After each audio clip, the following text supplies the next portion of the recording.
Bismillahirrahmanirrahim. Assalamualaikum warahmatullahi wabarakatuh. Alhamdulillahirabbil alamin wassalatu wassalamu ala nabiyyina al-mab'uts rahmatan lil alamin wa ala alihi wa man tabi'ahu bi ihsanin ila yaumiddin. Allahumma 'allimna bima yanfa'una wa anfa'na bima 'allamtana wa zidna ilma ya rabbal alamin. Allahumma la sahla illa ma ja'altahu sahla wa anta taj'alul hazna idza syi'ta sahla. Baik, ikhwan dan akhwat, kita lanjutkan lagi pelajaran kita. Baik. Yang tadi antum sudah pahami?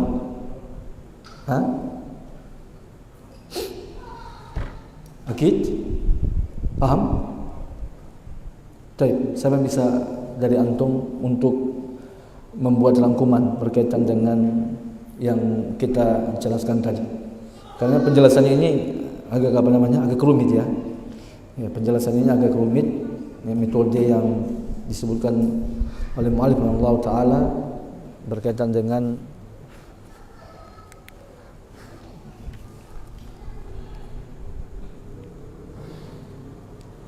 antum ambilkan jawabannya enggak? Apa? Langsung jangan wajib, langsung jadi apa namanya? Ya udah. Baik, siapa yang dari antum yang bisa memberikan intisari daripada yang kita jelaskan tadi?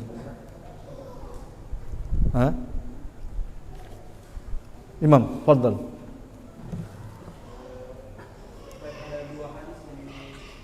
Dari situ antum jelaskan coba waman zahaba. Ini sudah bagus kan ini suaranya ini. Ada yang lain ini kayaknya tidak suaranya.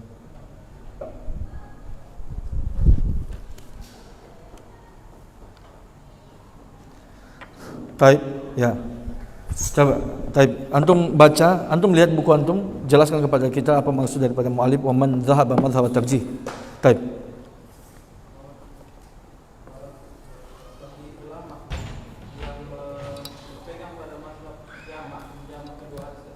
Mereka menjadikan hadisnya Ayyub sebagai pemahamannya adalah larangan pada tanah lapang. Dia tidak ada sutra pada tanah lapang tersebut. Kemudian hadisnya kedua, mereka memahaminya pada bangunan. Itu yang mana ini? Metode mana? Kalau jamak sudah jelas. Yang ana ingin minta sama antum penjelasannya adalah metode tarjih. Kalau jamak sudah jelas.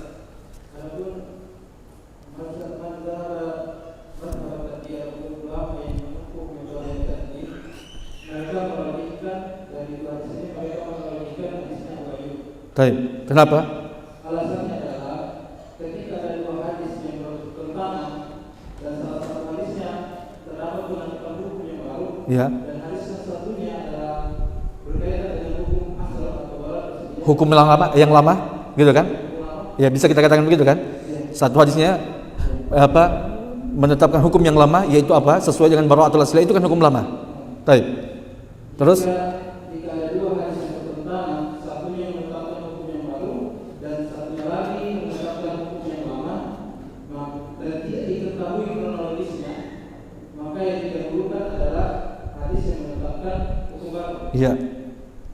Karena wajib beramal dengan Iya. Karena beramal dengan hadisnya Abu Ayyub itu disebabkan hadis sahih. Iya. Dan meninggalkan hadisnya Umar yang juga datang dalam metode yang sahih. Karena hadis Abu Ayyub bisa jadi dia datang sebelum hadisnya Abu Ayyub, bisa jadi datang setelah hadis Abu Ayyub. Iya. Maka ketika kita ingin menerapkan nasab, maka di sini ada zon. Iya. Terus para hadis tak berusaha bagi agama lebih dan tidak boleh kita meninggalkan hadisnya Abu Ayyub. Yang mana kita wajib beramal dengan hadisnya Abu Ayyub dengan zon, betul. Dan zon itu kita tidak yakin bahwa terjadi Nasakh. Iya. Baik, syukran jazakallahu khair. Sudah cukup. Baik, itu dia, sudah jelas ya penjelasannya. Antum sudah paham kan? Baik, alhamdulillah itu dia. Itu dia metodenya.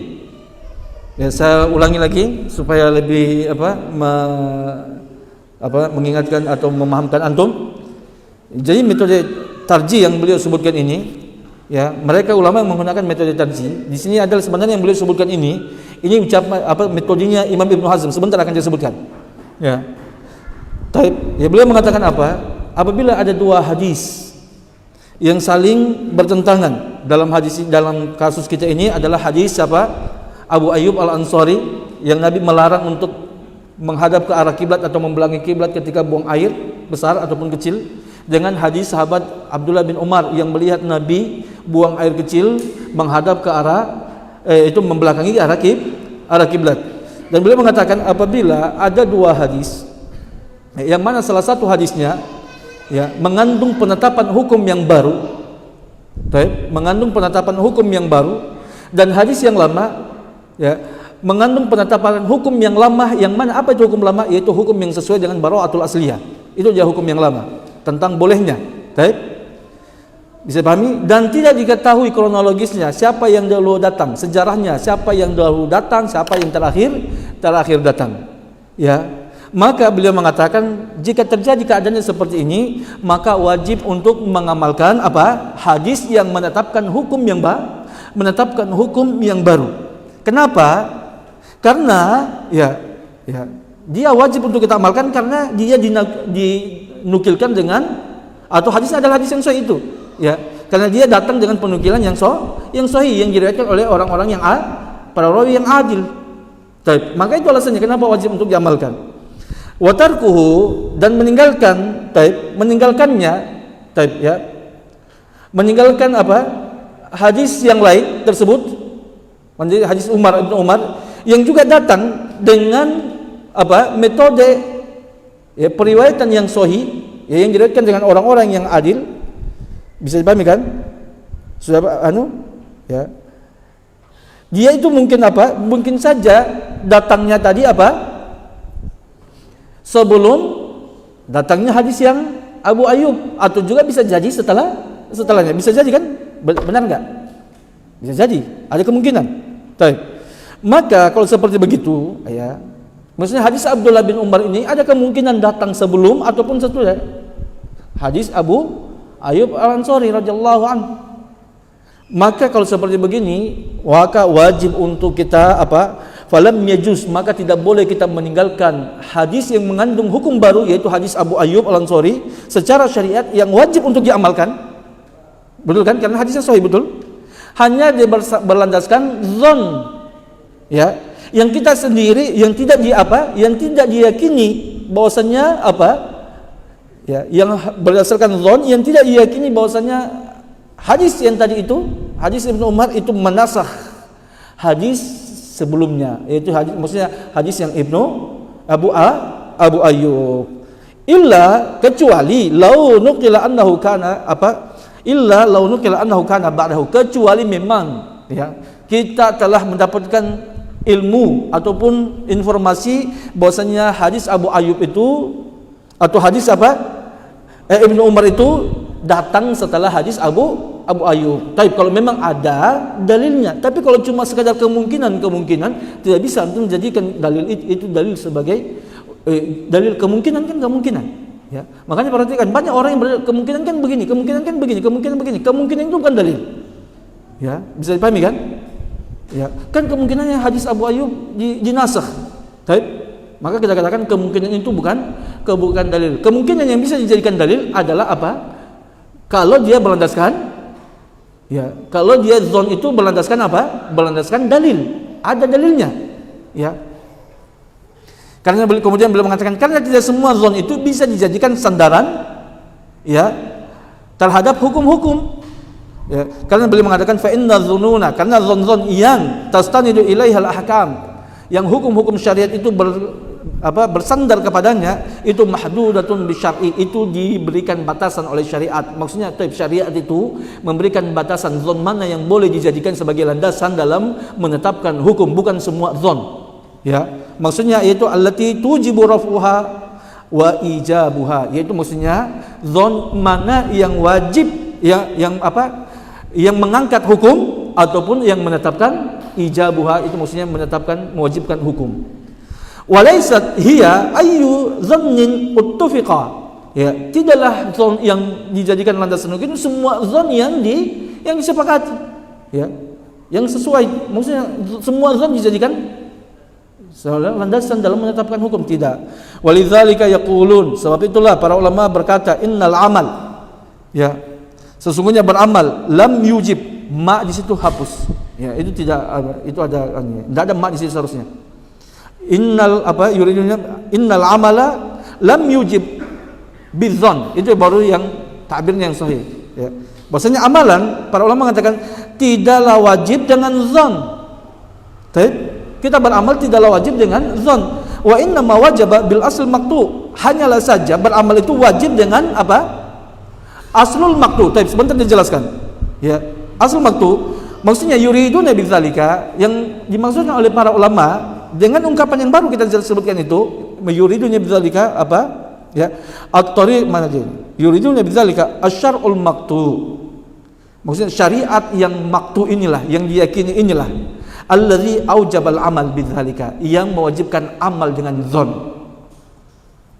Ya, aujabal amal bidzalika bidzalika nau'u minaz zon, yang mewajibkan kita beramal dengan jenis zon tersebut. Anda paham sampai situ? Saya ulangi. Antum mulai dari kata walidzalika yaqulun, dari situ. Innal amala lam yujib bidzon, betul? Sehingga itu sebab itulah, karena tidak semua zon, perhatikan, tidak semua zon tidak semua zon itu dijadikan landasan dalam menetapkan hukum, betul kan? Sebab itu kenapa? Karena memang zon itu bukan landasan untuk berhukum, tidak semua zon itu dijadikan landasan hukum. Maka sebab itulah para ulama membuat suatu statement, ya, mereka mengatakan bahwasanya sesungguhnya beramal lam yujib bidzon, itu bukan kita beramal itu karena tidaklah harus dengan zon, bukan zon lah yang membuat kita beramal. Bisa dipahami? Wa inna ma wajabal bil asli maktu'i bihi, ya, hanyalah saja, ya, wajabal, ya, wajibnya beramal dengan zon berdasarkan al-aslul maktu, ini ya, asal maktu. Aslul maktu. Sekarang beliau menjelaskan apa itu aslul maktu. Ini dia aslul maktu, ini antum perhatikan. Apa di sini antum pahami aslul maktu? Syariat. Ya. Dalil qat'i itu? Beliau jelaskan sini. Antum kan al-maqsud al-maktu.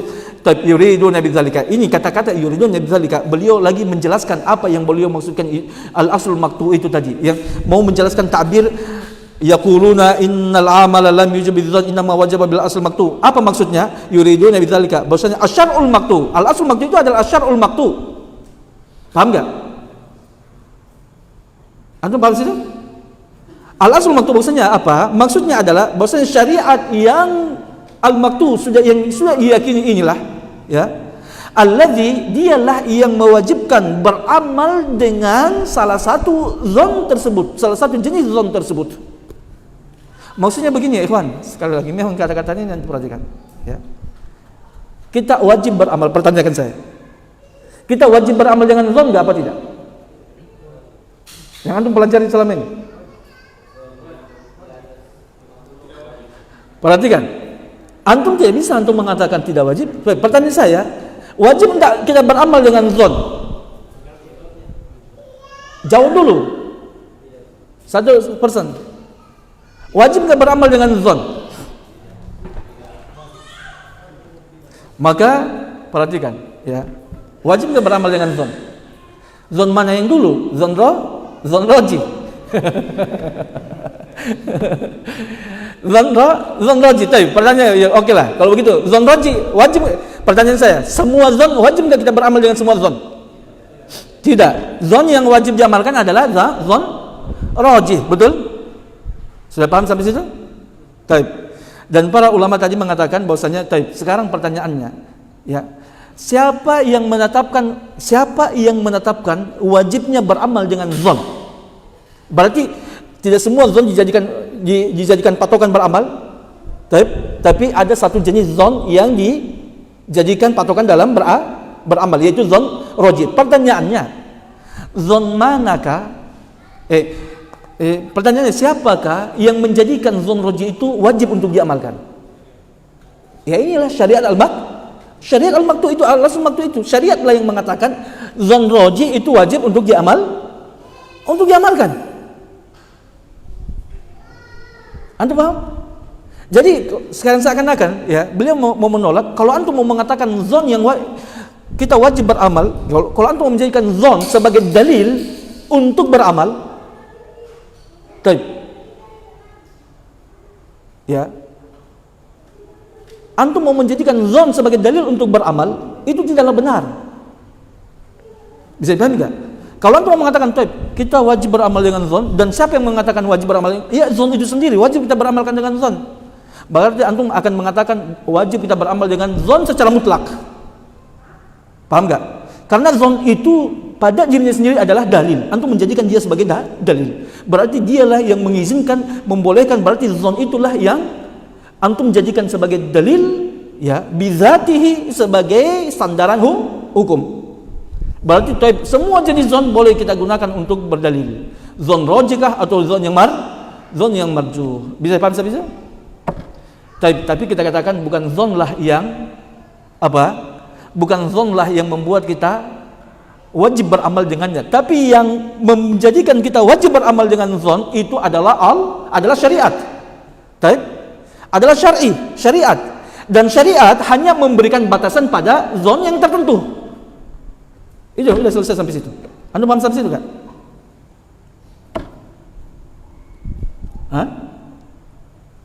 Sudah?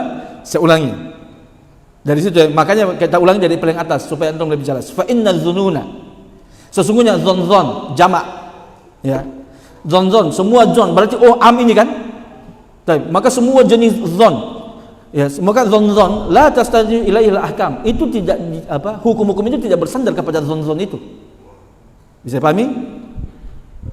Fa inna dzununa allati tastaju fa inna dzununa allati tastaju ilaihil ahkam, sesungguhnya zon yang hukum-hukum syariat itu bersandar kepadanya, mahdudatun bi syar'i, itu dibatasi oleh syariat, bukan mutlak begitu. Sampai situ? Sudah? Kemudian beliau mengatakan walaysat hiya aidzon tufika, tidak semua zon yang kita sepakati itu dijadikan dalil. Maksudnya semua zon itu ini zon semua kita mau jadikan sebagai landasan hukum, tapi tidak semua zon, karena zon yang diizinkan oleh syariat itu adalah mahdud, dibatasi oleh syariat. Sebab itulah ada statement daripada para ulama, innal amal lam yujib bizon, beramal itu tidak wajib dengan berdasarkan zon, betul kan? Berdalil dengan zon.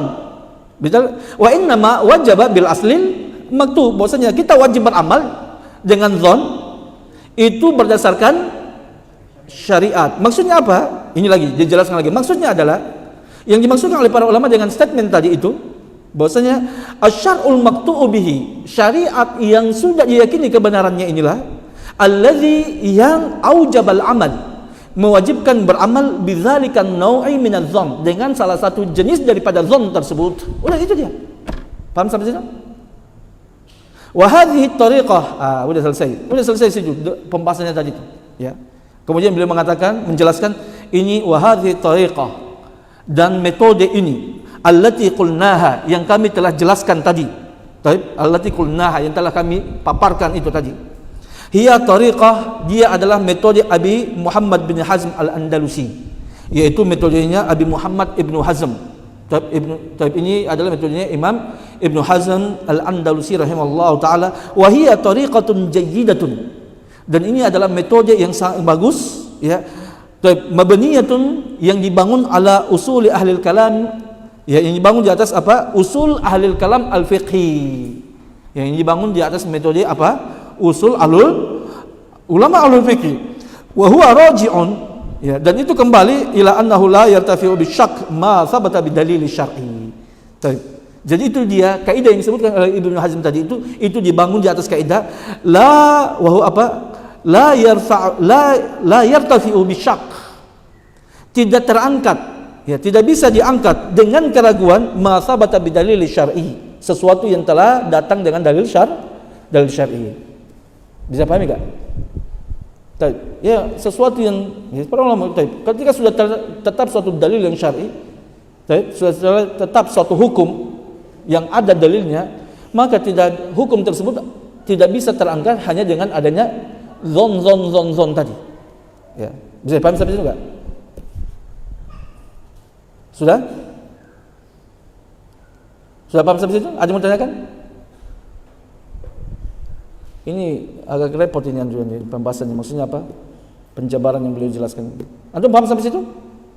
Tapi ya, kalau antum belum paham, tanyakan. Kemudian beliau mengatakan, wa amma man dzaba madzhab ar-ruju'. Ini dia. Ini metode pendapat ulama yang ketiga, yaitu siapa? Yaitu Abu Dawud Az-Zahiri. Ya, beliau mengatakan madzhab ar-ruju' ilal asli, bara'atul asliyah. Maksudnya ilal asli, maksudnya itu ila bara'atul asliyah, hukum asal. Adapun ulama yang menempuh metode kembali kepada hukum asal atau bara'atul asliyah inda ta'arudi, ketika dalil-dalil itu kontradiktif, saling bertentangan, fahuwa mabniyun. Itu dia dibangun ala anna syak. Itu dia dibangun bahwasanya keraguan yusqitul hukmu, itu menggugurkan suatu hukum, wa yarfa'uhu, dan mengangkatnya, wa annahu apa ini? Wa annahu, mananya sebenarnya sampai situ saja dia, ya. Wa annahu kala hukmin. Di situ apa di situ? Taib. Wa annahu taib. Kalla hukum. Taib. Bahwasanya dia itu apa? Sebab tidak adanya, bahwasanya dia itu tidak adanya tidak hukum. Wa huwa mazhab Dawud Az-Zahiri. Taib. Jadi Dawud Az-Zahiri beliau mengatakan apa? Ketika ada dua dalil yang saling kontradiktif, ya, maka taib, ya, beliau mengatakan, ya, mana dia? Ya. Kita kembali ke mana dia? Kembali pada bara'atul asliyah. Kenapa kembali kepada bara'atul asliyah? Kenapa harus tidak ya? Karena ketika adanya syak, ya, betul kan? Kan ada dua dalil yang saling kontradiktif. Satunya larangan Nabi, ucapan Nabi melarang menghadap dan membelakangi arah kiblat ketika buang hajat. Satunya lagi hadis yang lain apa? Nabi melakukan apa yang telah dilarang tadi. Betul kan? Bisa dipahami enggak? Taib. Maka berarti adanya perbuatan Nabi yang buang hajat membelakangi arah kiblat, ini membuat ini hadis yang pertama tadi, hadis sahabat Abu Ayyub ini menjadi diragukan, gitu kan? Bukan kesahihannya, tapi diamalkan atau tidak? Apakah tetap di atas pengamalannya atau tidak? Taib. Berarti dimasuki syak, keraguan. Kalau dimasuki ke syak, berarti taib, jadi gugur dia. Taib. Kalau jadi gugur, maka kembali kepada hukum asal, bara'atul asliyah. Taib. Dan inilah metodenya siapa? Dawud Az-Zahiri. Dia mengatakan ketika suatu hukum dimasuki keraguan di dalamnya, maka menjadi gugurlah hukum tersebut. Dan ketika dia gugur, bagaimana? Kita harus kembali kepada hukum asal. Berbeda dengan metodenya Ibnu Hazm tadi. Kalau Ibnu Hazm, coba antum lihat, ya, mabninya rajul ila annahu la yartafi'u bisyak, begitu kan? Kalau Imam Ibnu Hazm bahwasanya keraguan, ya, itu tidak mengangkat suatu hukum yang telah tetap dengan dalil syar'i. Berbeda dengan Dawud Az-Zahiri. Kalau Dawud Az-Zahiri mengatakan keraguan itu mengangkat hukum yang telah tetap dengan syar'i. Kalau seperti begitu, kita kembali kepada hukum bara'atul asliyah. Makanya dia mengatakan boleh secara mutlak. Saya sudah selesai sampai situ. Ya. Walakin khalafahu. Tapi ya, pendapat tersebut Dawud Az-Zahiri khalafahu Abu Muhammad Ibnu Hazm. Ya, diselisih oleh Imam Ibnu Hazm, sama-sama Zahiriyah. Ya. Sama-sama ulama Az-Zahiri, tapi yang pertama itu adalah siapa? Abu Dawud Az-Zahiri. Ya. Fi hadzal asl, pada kaidah ini, ma'anahu min ashabihi, padahal Ibnu Hazm itu, ya, merupakan apa? Ulama Zahiriyah, sama-sama Zahiri, gitu kan? Tapi beliau menyelisihi pendapat daripada siapa? Dawud Az-Zahiri. Sudah selesai sampai situ? Maka kemudian beliau mengatakan qala al-qadhi. Siapa al-qadhi di situ? Ibnu Rushd. Berkata al-qadhi. Imam Ibnu Rushd sudah dua kali, kalau saja selama kita membaca kitab ini, sudah dua kali beliau menyebutkan al-qadhi, qala al-qadhi.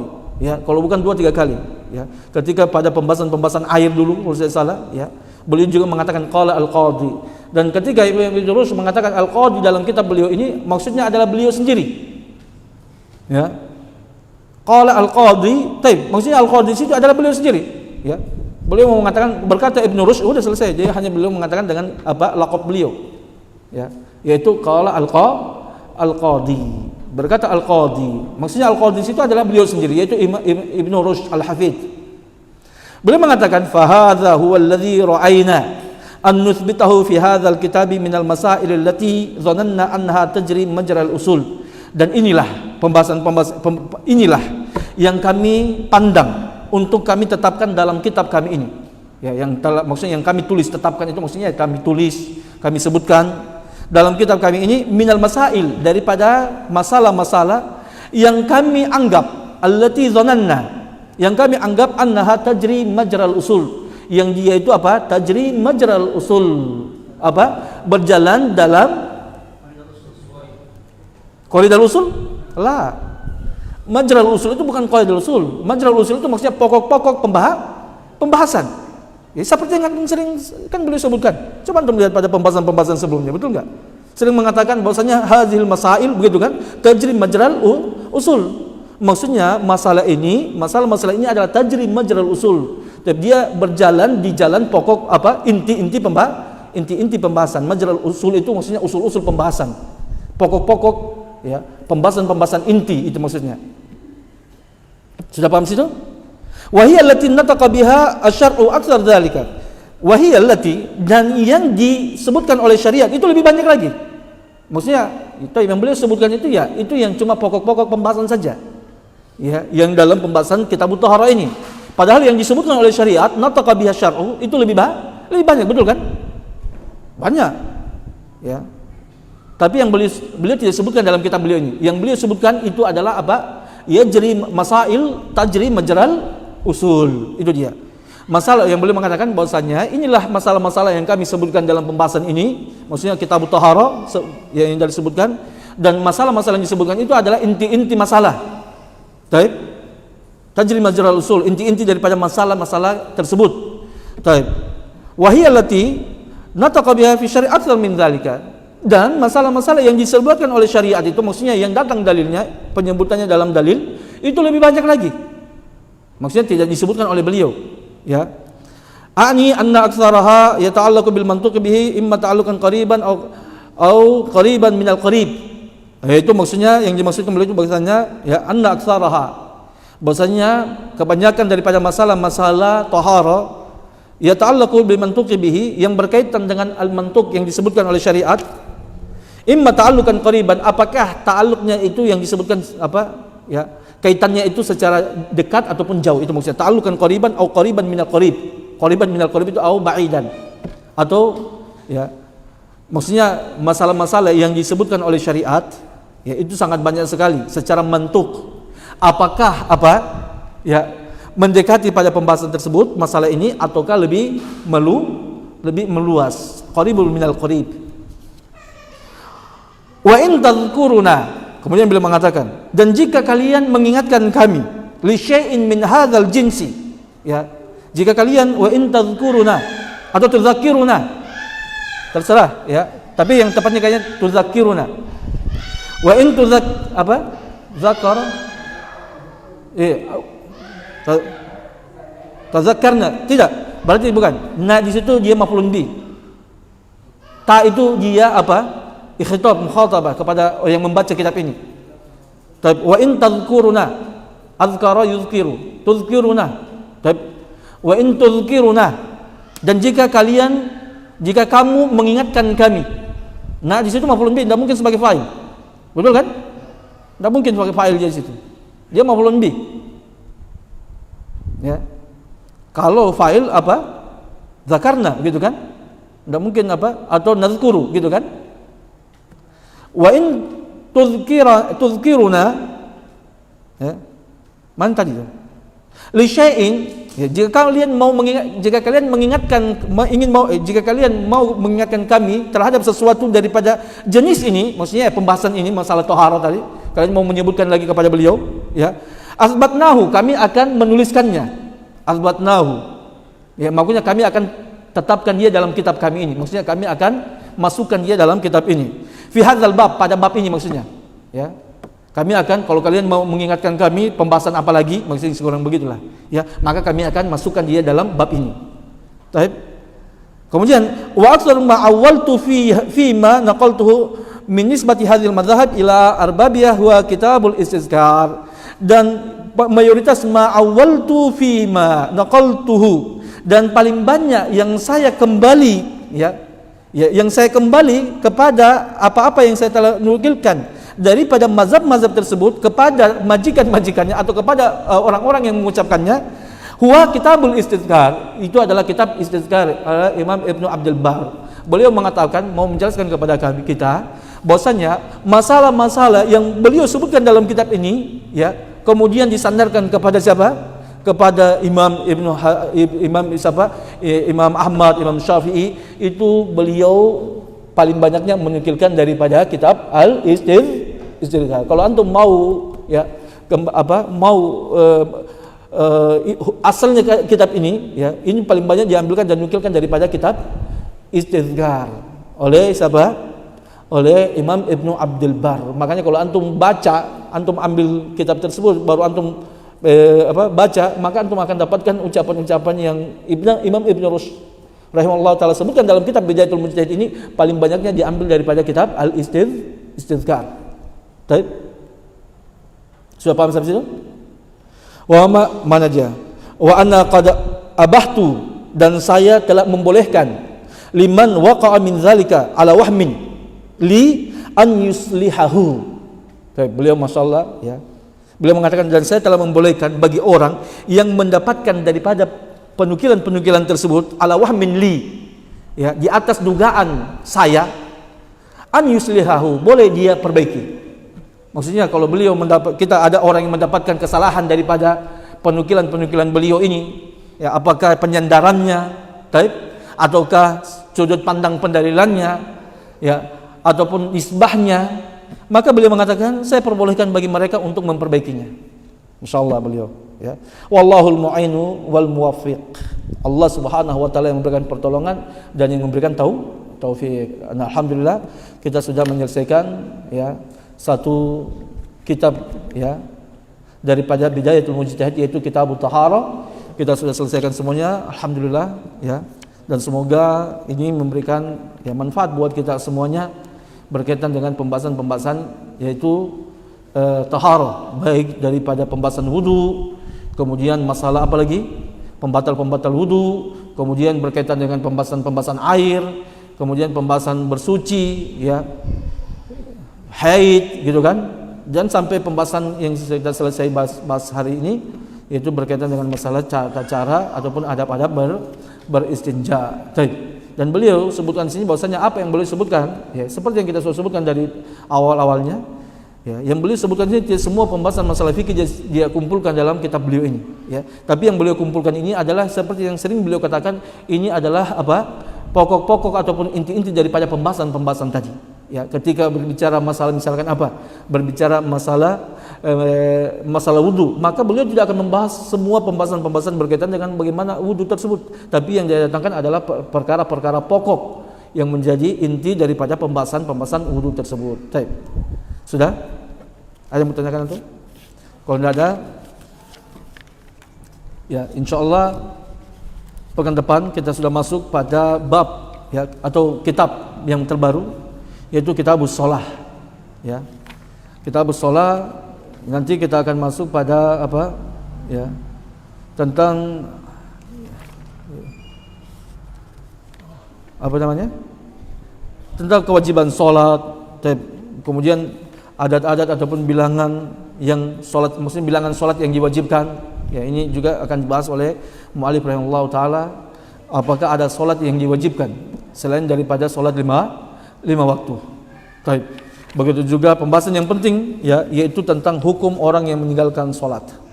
Insyaallah kita akan usahakan, ya, pembahasan ini kita selesaikan besok, ya. Jadi antum, untuk saya lebih banyak antum persiapkan pembahasan masalah hukum ta'rikus shalah.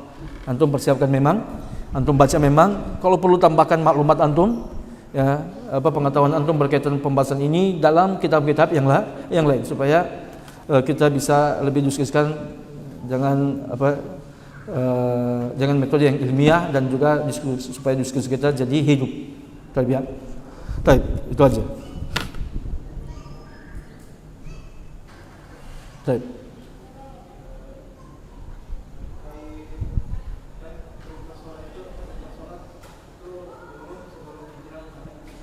Nah,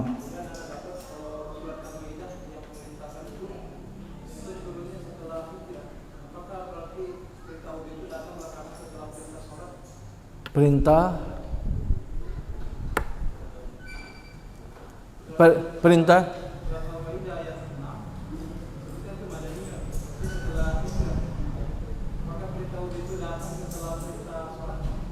perintah wudu itu datang berkaitan dengan perintah salat. Baik, ya.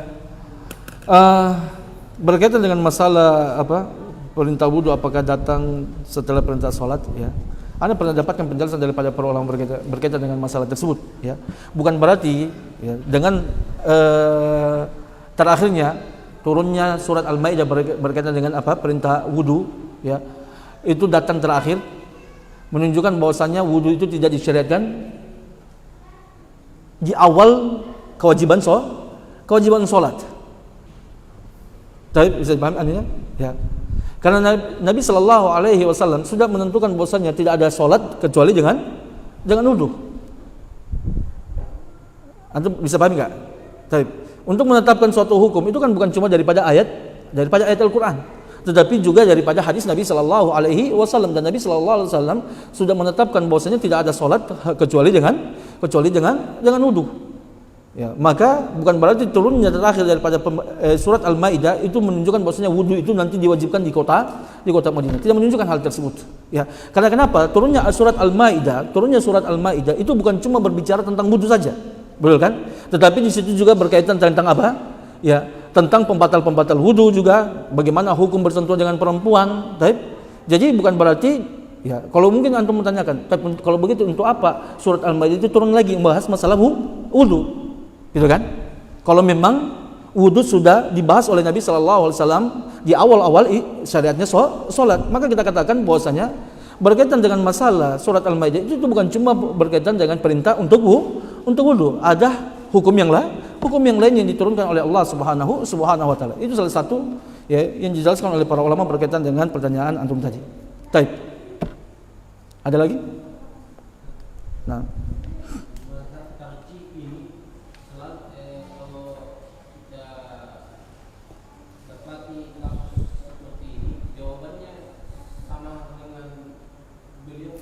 Tidak semua orang metode tarjih itu beda-beda digunakan. Ya. Yang disebutkan, yang dijelaskan barusan tadi itu apa? Metode tarjihnya siapa? Imam Ibnu Hazm. Metode tarjih itu bisa beberapa dengan metode.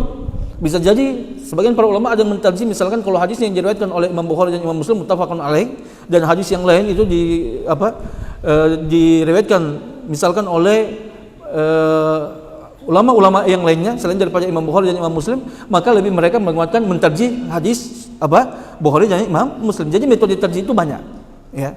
Metode itu banyak. Tinggal kita lihat saja bagaimana nanti metode tarjih yang digunakan oleh para ulama. Ya. Tapi, ya, maka mazhab yang lebih tepat itu adalah metode jamak. Ya. Kita menggabungkan daripada dalil yang ada. Karena kenapa? Metode penggabungan dalil itu lebih utama karena dia mengamalkan dua-duanya. Dia tetap mengamalkan dua-duanya tanpa menggugurkan salah satunya. Adapun tarjih pasti ada dalil yang dikorbankan. Pasti ada dalil yang dikorbankan. Ya. Makanya kenapa para ulama menyebutkan metode al-jama' aula min tarjih. Jamak itu, ya, menggabungkan semua dalil yang ada itu lebih utama daripada tarjih, karena itu tadi, ya. Kita mengamalkan hadis Nabi, betul kan? Mana yang lebih utama? Kita meninggalkan atau mengamalkan? Adalah mengamalkan. Baik, kalau sudah jaga, cukupkan. Ya. Berarti antum, masya Allah, untuk pembahasan kitab Thahara, ana rasa antum tidak perlu lagi cari-cari. Ketika ada masalah tahara, baru antum telepon ana. Siap-siap aja ana, hantar pertanyaan antum. Antum selama ini bikin apa? Kalau ada lagi pembahasan masalah kitab Thahara, Ustaz, bagaimana ini? Ada hukumnya begini Ustaz, masalah tohara ini bagaimana Ustaz? Anda bukan jawab. Kalau antum yang bertanya, Anda enggak jawab. Ya. Bahkan Anda balikin tuh. Anda balikin apa? Anda bilang antum bikin apa saja selama ini? Antum sudah selesaikan pembahasannya. Baik. Ya, jadi insyaallah untuk masalah berkaitan dengan masalah bab tohara, Anda rasa antum sudah paham, ya. Baik, tinggal antum murojaah lagi, antum kembangkan lagi. Baik ya. Antum tinggal kembangkan. Baik. Ada makanya seputar jual beli Ustaz. Berarti dalam masa Imam Malik jual beli babi itu boleh. Jual beli babi boleh? Enggak tuh. Hah? Bukan berarti secara zatnya itu tidak najis secara zatnya boleh diperjualbelikan. Karena kenapa? Ya, babi itu bukan harta, bukan mal yang boleh diperjualbelikan, itu adalah mal. Apa itu mal? Mal itu yang apa? Yang boleh memiliki manfaat.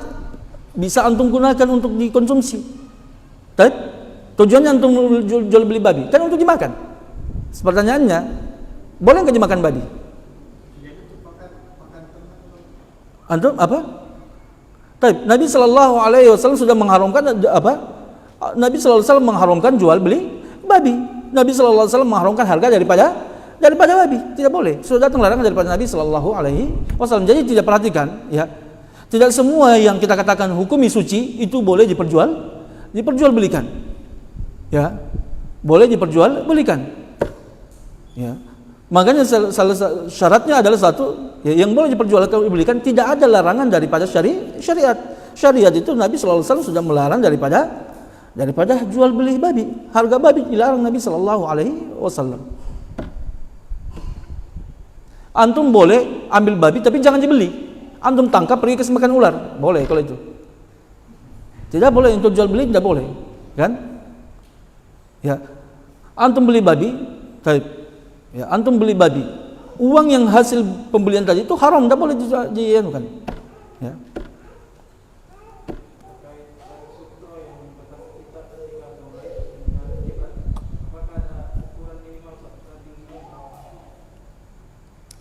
Allah belum dapatkan penjelasan tentang tingginya. Tahu ya? Dijelaskan situ apa? Al-mudun. Tahu ya? Kalau dikatakan pertama al-mabani. Kalau bangunan kan sudah jelas. Gitu kan? Kemudian yang berikutnya adalah al-mudun. Tahu, mudun kan itu kota besar. Tahu? Mudun itu kota. Tahu, maksudnya kota itu kan dalam kota itu banyak rumah kan? Jadi ketika antum maksudnya buang air kecil, ya di depan antum ada terpeleng gitu lah.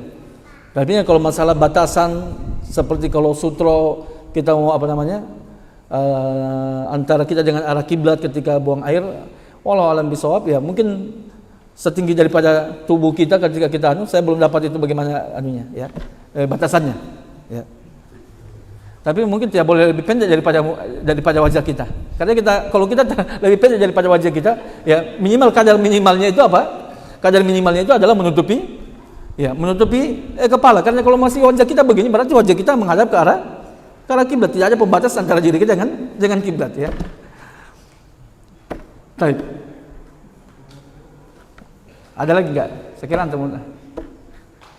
Kalau sutra salat, ada hadisnya Nabi sallallahu alaihi wasallam ditanyakan. Tapi enggak ada.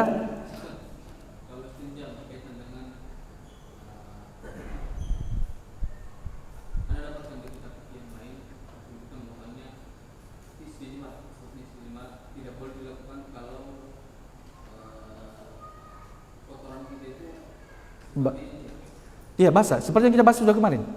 Iya, yang kemarin kita bahas tuh. Datang antum. Ana kemarin datang. Ana lihat antum yang baca juga mungkin. Antum ada yang itu. Itu kan yang mengatakan itu yang sampai imam itu apa? Yabis dengan kan? Ghairul yabis. Ya. Ada yang kemarin itu. Antum yang baca. Ada itu mana dia imam? Coba antum cari yang kemarin itu imam. Pembahasannya itu baru imam dia mengatakan apa? Rumput. Imam dia terjemahkan yabis itu apa? Rumput kering. Baik.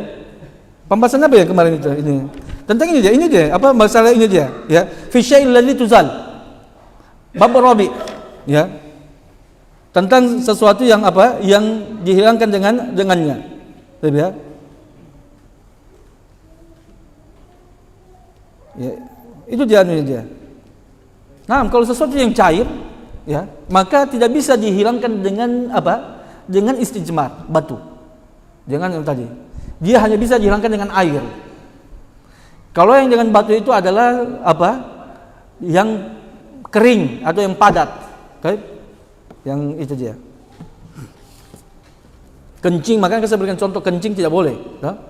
Kemudian comberan misalkan yang basah itu ada tempat najis misalkan kena comberan, tidak bisa pakai debu ataupun nggak bisa pakai itu tanah ataupun batu, tapi pakai air. Coba antum lihat di bab yang keempat, ada situ kata-kata habis itu kemarin saya anukan itu. Ya. Bab keempat.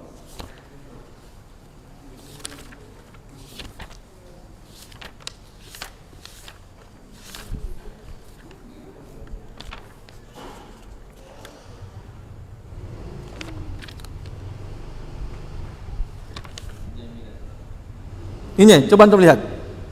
Halaman kalau antum sama dengan buku saya ini tuh, setelah antum al-babur rabi fi syai'il lati babur rabi alladhi tuzal bihi. Amma syai'il lati tuzal bihi fa innal muslimin ittafaqu ala anna al-ma' tahir al-mutahhir yaziluha min hadhihi thalath mahal wa ittafaqu aidan ala anna, perhatikan, al-hijarah tuziluha min al-makhrajain wa ikhtalafu fi ma siwa dhalika min al-ma'i'at wal jamidat. Baik, allati tuziluha. Baik, maka beliau mengatakan sini fadzaba qaumun ila anna makana tahiran yuzilu an najasat ma'ian idza kana jamidan aw fi ain mawdin kanat wa biqala Ahmad. Terus kemudian beliau apa? Fil istijmar, ya. La tuzalu najasatu bima siwal ma illa fil istijmar faqat. Terus kemudian apa ya? Wa qala sampai di situ. Mana itu imam yang antum terjemahkan rumput kering itu?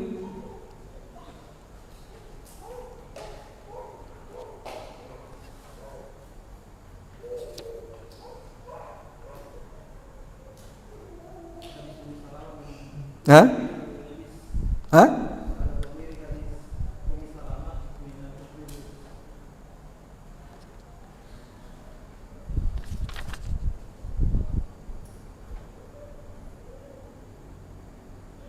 Ya itu dia tanya. Ayat babul khamis. Mana babul khamis? Sifat izalatiha. Oh ya betul. Setelah babul khamis, ittafaqu yang paragraf kedua, annal ghusla am li jami' anwal najasati wal jami' mahal najasati wa annal masa bil ahjar yajuzu fil makhrajain wa yajuzu fil khuffaini wa fil alaini wa min al ashabil ini dia. Wa min al ashabil yabis. Imam kemarin itu apa tadi rumput kering. Wa min al ashabi itu al qadharah, bukan rumput tapi al qadharah yabis, kotoran yang kering. Baik, najis yang kering maksudnya. Tapi maksudnya yang tidak becek. Itu dia. Kalau kemarin sempat dengar dia ini ada batunya yang kawan yang KKM, mereka bahas tentang gelas yang habis dituangkan khamar. Nah, Kemudian mereka berbeda pendapat bagaimana kalau khamarnya ini sudah kering. Apakah gelas yang tadi yang sudah kering itu masih bisa kita pakai atau tidak? baik. Ya, dalam mazhab Syafi'i tidak, dia tetap najis. Ya, memang kalau mazhab Imam Abu Hanifah, ya, mazhab Imam Abu Hanifah itu najis yang itu bisa dihilangkan dengan matahari. Baik, maksudnya sinar matahari. Baik. Tapi ya kan Allah Subhanahu wa taala, khamar bukanlah najis. Itu pendapat yang rajih. Kita sudah bahas pada pembahasan sebelumnya. Khamar bukanlah najis. Ya, kita sudah bahas pada pembahasan yang sebelumnya. Pendapat yang rajih, khamar itu bukanlah najis. Kalau benda najis sendiri seperti kencing anak kemudian ada di kamar. Nah, maka itu kan dalam kalau Imam Abu Hanifah ketika dia bisa dihilangkan dijemur dengan matahari, kemudian hilang baunya, rasanya baunya, maka dia suci. Tapi pendapat ulama yang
Karena tahun depan